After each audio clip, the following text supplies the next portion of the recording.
Good morning, taxpayers. This morning I just wanted to talk to you about the R word, which is recession. Now, those of us that watch the stock market in general and follow economics in general that are aware would know that the yield curve inverted several months ago, and the theory is, which has been proven right many times, it's not 100% sure, but when the yield curve inverts, then we will get a recession within 18 months. That's the doctrine, and it's been proven right many times. So what is the yield curve? Well, it really is a fancy explanation for the difference in interest rates between a short-term bond and a long-term bond. So what is a bond? A bond is when you lend someone money, basically, for a fixed period of time and receive interest. You lend them currency these days. You don't lend them money. You keep the money at home. We'll talk about that. But so you lend someone currency and receive an interest rate during the course of the loan, and then you get the principal back. So the way in which the market does that is to issue bonds. So there's corporate bonds where a private entity issues a bond, which means that instead of you buying a piece of the company, you lend the company money, currency. You buy a bond, say a 2-year bond, a 5-year bond, a 10-year bond, a 30-year bond. Now there's government bonds where you lend the government money and currency, and they pay you the interest back and then the principal at the end. Now these bonds make up probably 60% of the stock market. People think of the stock market as just stocks and shares in companies. Well, stocks and shares are the same thing. But, you know, you've got ordinary shares, and so if you think about all of the billions and trillions that are in the stock market, 60% of it is in bonds, or traditionally. And the traditional portfolio, when you go and see a fund manager, is, we're going to put 60% of your wealth into bonds because they're safe and they'll just pay you a regular dividend. A regular, interest payment, and then you get the principal back at the end, and we'll roll them over and do it again. And so that's your safe part of the portfolio, is to have your bonds, because, governments don't default on their bonds, do they? Well, yes, they do, quite often. But so what is a bond? That's a bond. And so you can buy corporate bonds or government bonds. Now they produce a yield, so it might be 2%, it might be 3%, it might be 18%, and it stands to reason that if you lend someone currency on a short-term basis, that you would probably receive a lower interest rate than long-term. I mean, if you want to tie your currency up for 30 years, you want a decent amount of interest for that. That's a long time to wait to get your principal back. Now, these bonds, let me say something else about the bonds. They can be traded the same as shares. So if you buy a bond and then you no longer want to hold it, hopefully there's a buyer on the other side that you can sell it to. So you can say, I'm out of the stock market. I'm going to see my stockbroker. I want to put everything in cash. So they go out into the market and sell your bonds. Now, your bond may not have 30 years left on it or 10 years on it, but whatever it has on it, so someone will pay you for that interest for that period of time for what's remaining on the bond.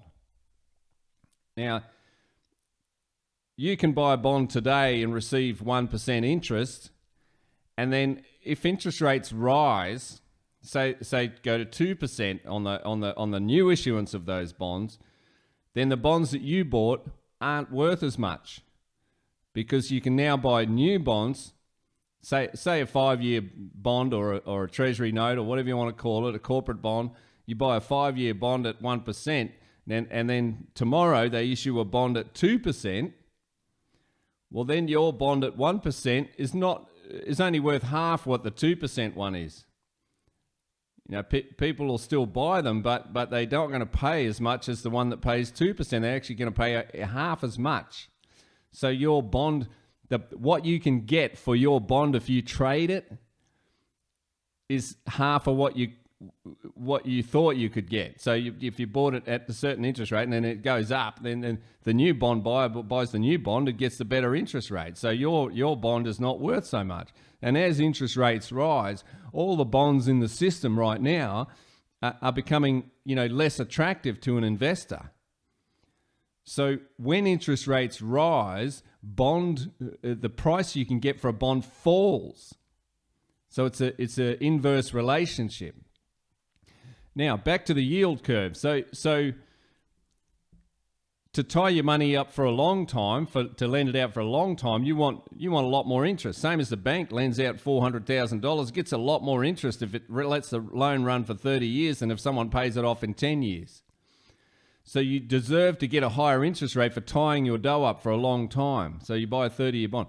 So the normal yield curve when they talk about the yield curve inverting, it's usually between the 2-year and the 10-year. Not always, but and the yield curve can invert between the 2-year and the 30-year and the 5-year and the 10-year and the 30-year and all those situations. But it's usually, correct me if I'm wrong, it's about usually between the 2-year and the 10-year. So if you're getting more interest on the 2-year bond than you are on the 10-year, something's out of whack.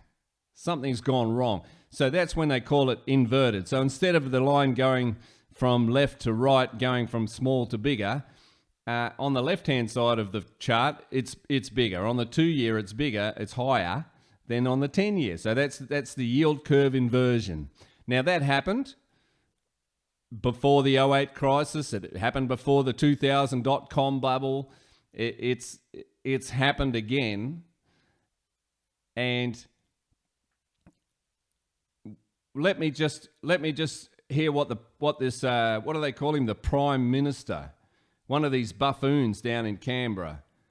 One of these idiots that have never had a job, never had to hustle, never had to cold call, never had to dig a hole in the hot sun or shear a sheep or bang a nail in, These poofters.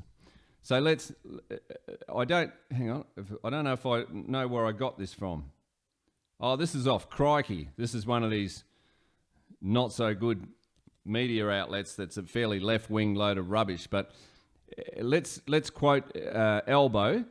In the wake of rising inflation levels and increasing interest rates, not quoting Elbow, but this is Crikey, whoever it is writing it.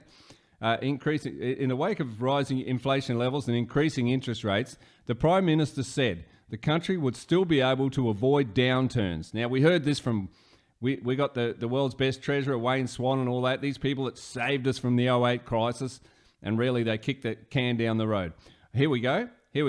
Play this one back later. I'm very confident that the Australian economy can continue to grow, which means that we won't be in that circumstance, Mr. Albanese told ABC Radio on Monday when asked about a recession.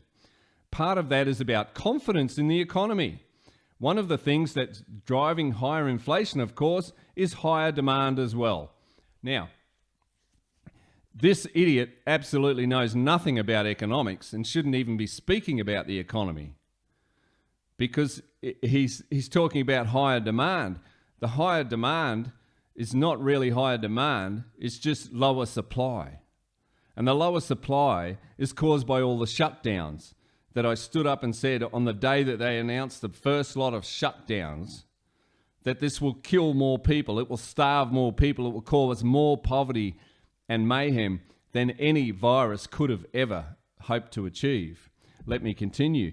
The comments came as inflation has risen to some of its highest levels in 2 decades, while the Reserve Bank recently increased official interest rates by the largest amount in a single month since the year 2000.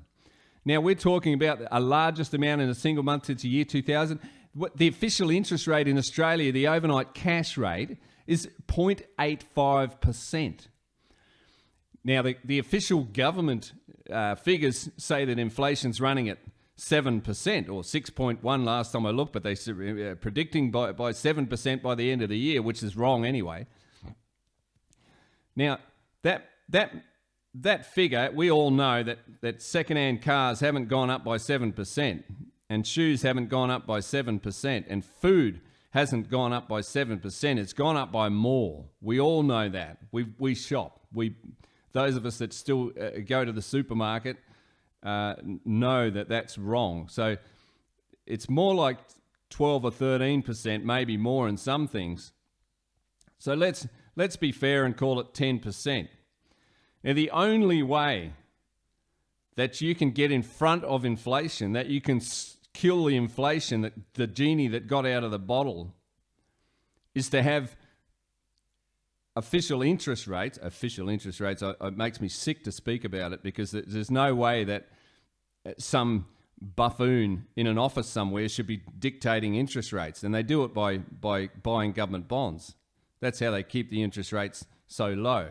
So that's let me just not get too far off the course here. So let's put it simply, the inflation, to kill the inflation, interest rates today need to be 13% today, and they're 0.85%.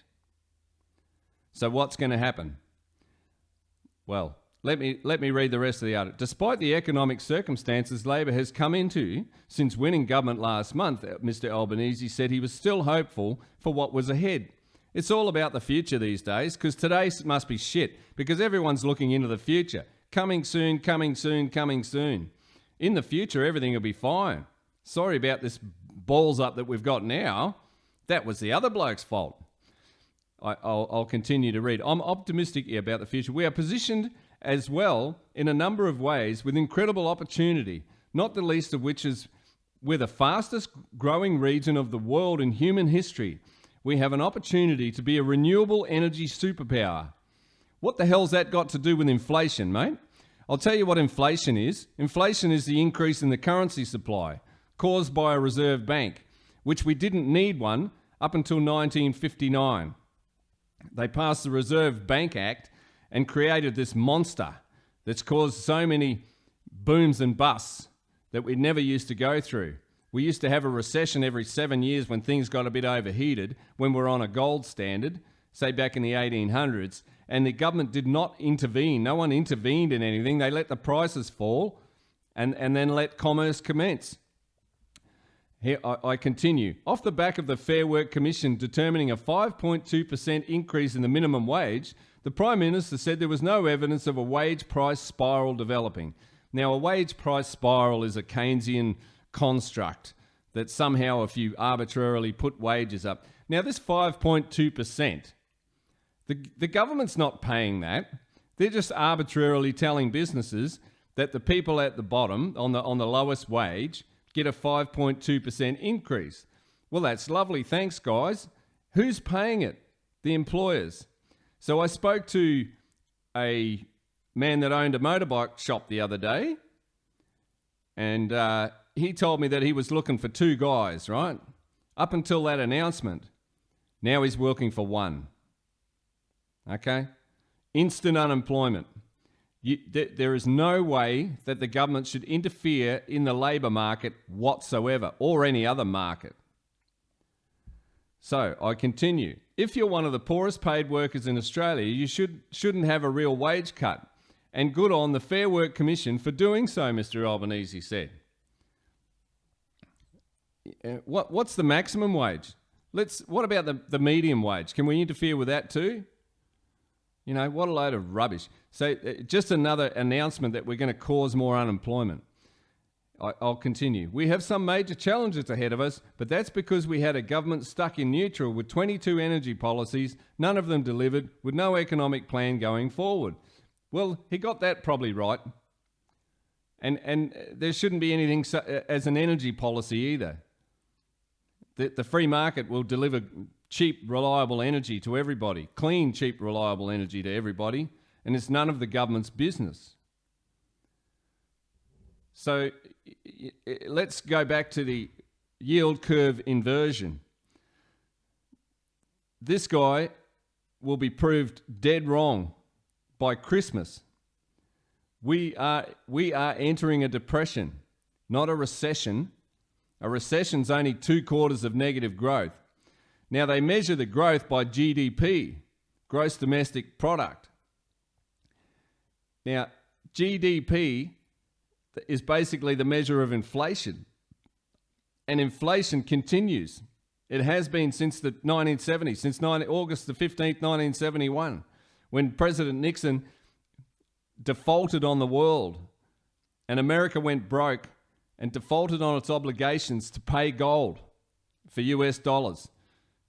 All trade happened in gold before August the 15th, 1971, and after that, all trade has been happening in fiat, printed up bullshit US paper, and now it's just digital.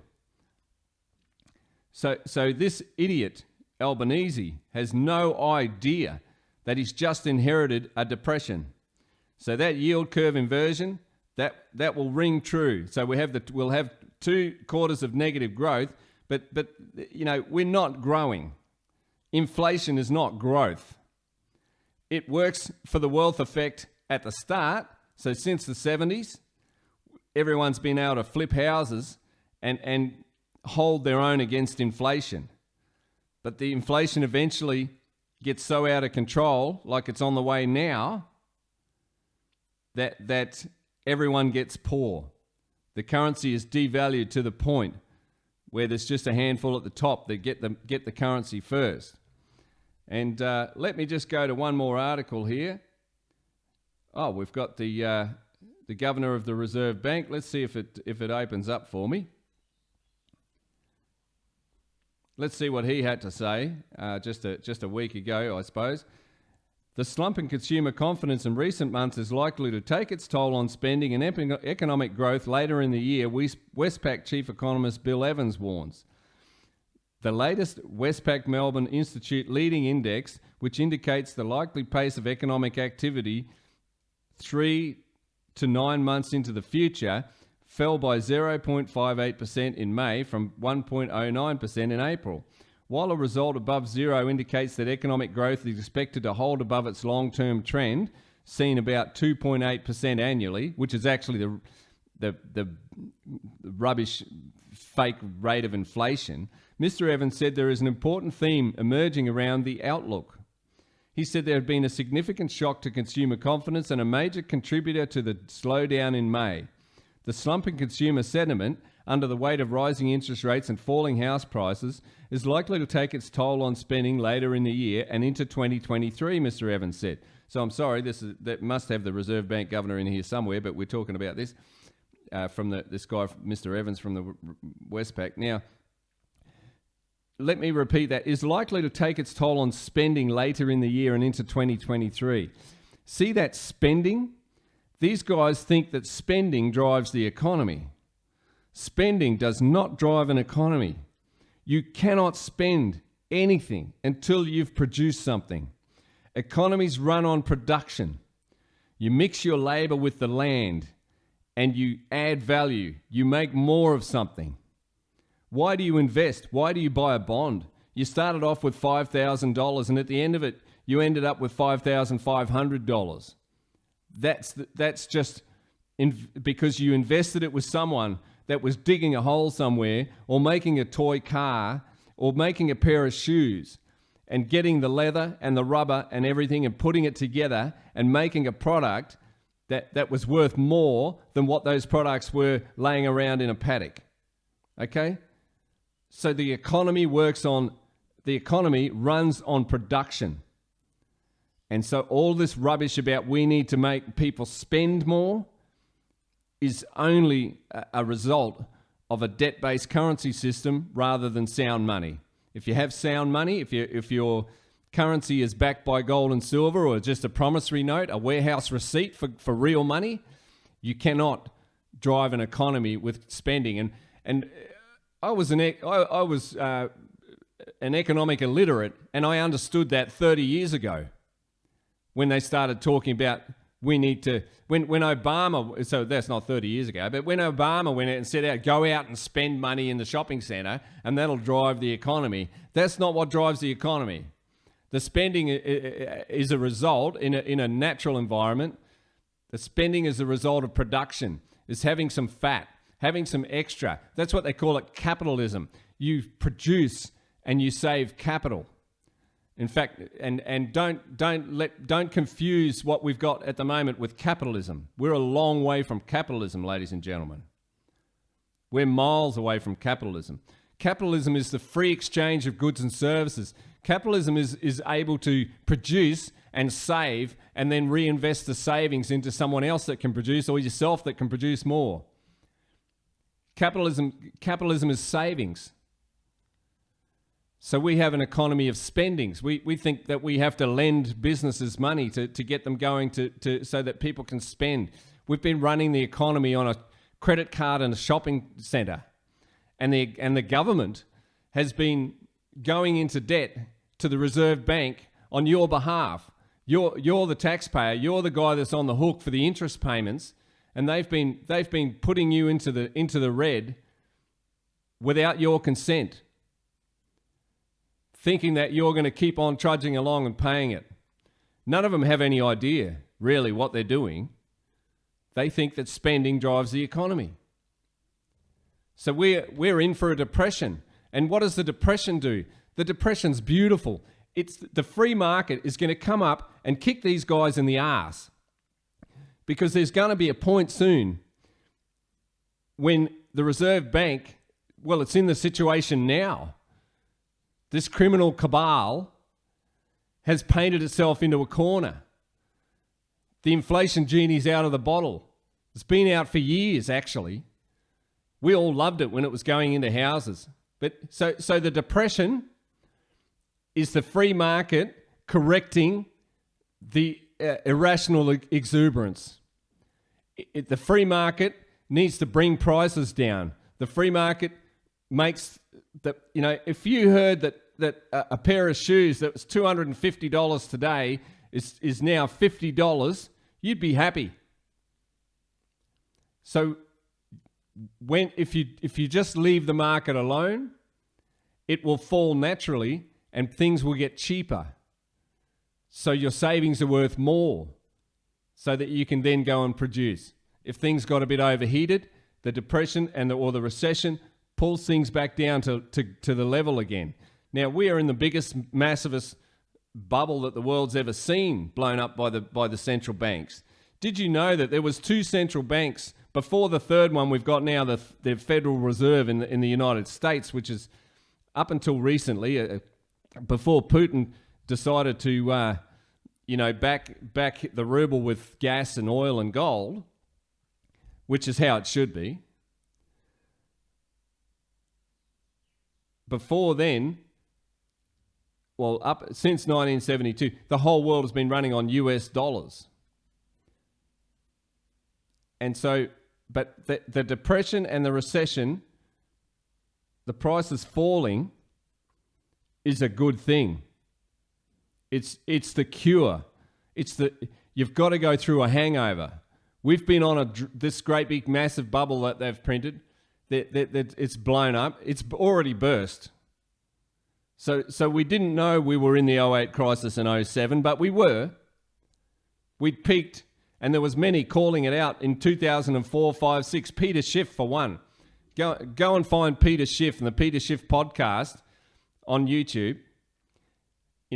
Go and have a listen to his banker's speech in about 2006 or 5 or something, telling the bankers, like, this is the most massive great bubble we've ever seen and is about to burst. Well, our bubble has just burst. Several months ago, who knows? And this time, they're going to try and pump it up again with more printed money. But we're already in a state of extreme printed money. Currency, not money. So then we're going to have a hyperinflationary depression like Venezuela. We're going to see prices in dollars go through the roof. We're going to see everything get so expensive that you won't be able to afford to buy a cabbage in dollars. And at the same time, economic activity slow to grind to a halt. Now, this is the hangover from the drunken night out. You have to go through the hangover before you can sober up, have a cold shower, get yourself something to eat and a black coffee, and carry on and recover from that hangover that was the ultimate consequence of the drunken night out. So the Reserve Bank of Australia has liquored up the economy and got everyone pissed as a newt for the last 50 years. And now we're going to have the hangover. But after the hangover, it's beautiful. Everything's fine. But this time, we're going to get an inflationary depression, which is going to cause civil unrest. And I would say that anyone that's sitting in Parliament House or the Reserve Bank or, at the Fair Work Commission or all these people that think they can control an economy, that think that the free market can't bite their asses, look out. Now, there'll be opportunities to be had in this inflationary depression, but only if you're positioned now, yesterday, in gold and silver and mining stocks. But I won't give out financial advice. You have to pick the right mining stock. But the only reason I'm interested in mining stocks is because they pull gold and silver out of the ground, because they harvest money. So when we'll talk about what is money on another podcast, but gold and silver is money, right? So all this currency is just rubbish. But so we're in for this massive depression, and in 2 to 3 years' time, in the very depths of it, I don't care if it takes 5 years, in the very depths of it, when there's for sale signs everywhere, if I think I can make a 10 or 20% return on my money, I will. I'll change it back into real estate from precious metals. But at the moment, precious metals are the cheapest thing on the planet. Silver's the cheapest thing on the planet. It's real. It's the same as your block of land, except you don't have to pay rates. Yes, you've got to pay freight and insurance to get it delivered, but after that, there's no ongoing costs if you store it outside the system. The opportunities are coming for people to take advantage of this situation. And this is what wealthy people do, guys. They buy what's cheap and they sell what's expensive. And so they turn up when there's blood in the streets. They turn up when there's a for sale signs up and down the streets everywhere, and go shopping for real estate. And they turn up and buy silver when it's only $40 an ounce delivered. So don't worry about the price of silver and gold on the screen. That's a futures price. But the recession is here. And maybe they'll just keep covering it up and lying. Maybe they'll just tell us, well, no, it's not really a recession, everything's good. But there's no doubt, history says for the last 5,000 years, at least at the last 1,000 years, the government will print currency until it's confetti. And if you go onto my podcast and look for the French double currency crisis, I think it's called, it explains the hyperinflation that caused the French Revolution. The hyperinflation where they printed so much currency that it was worthless. People lose faith in the actual currency itself because it doesn't have any backing. And then they reissued a new one. They chop some zeros off and they start again. And then within 6 months, it collapses again. That's where we're going in Australia if we keep printing money. And history says we will. Not we, you and I, but them. The money printers. So the religious people would hope that Jesus will come and throw the money changers out of the temple, I would say. And sooner or later, the money changers will get thrown out of the temple. because we will find out that they don't hold any wealth, only the power to print the currency, and they don't print it anymore. You know that, ladies and gentlemen, they type it into a screen. And how do you control the population? How do you control a country with its currency? Everyone works for it. And sooner or later, it won't be worth working for because it won't buy anything. And then all of those bureaucrats in all those government departments from federal, state and local, all across this land, will realise that they need to go home and look after their family and give some real value to the economy, because sitting there making laws and legislation and writing and typing stuff into a screen and not producing anything, and the currency they get paid in does not buy anything, you're not going to go to work all week for a currency that won't buy you anything. If you know at the end of the week you can't afford a pair of shoes, you're not going to turn up. And that's going to be a fantastic thing for the real economy, to clear out the dead wood. 50% of the Australian economy is bureaucrats. Unsustainable. In the private enterprise, there's half a bureaucrat down there at the front desk at the front office. He does a little bit of the bureaucratic stuff, but he still sells or answers the phone or whatever, him or her, whoever. Okay, produces. And we'll welcome you back.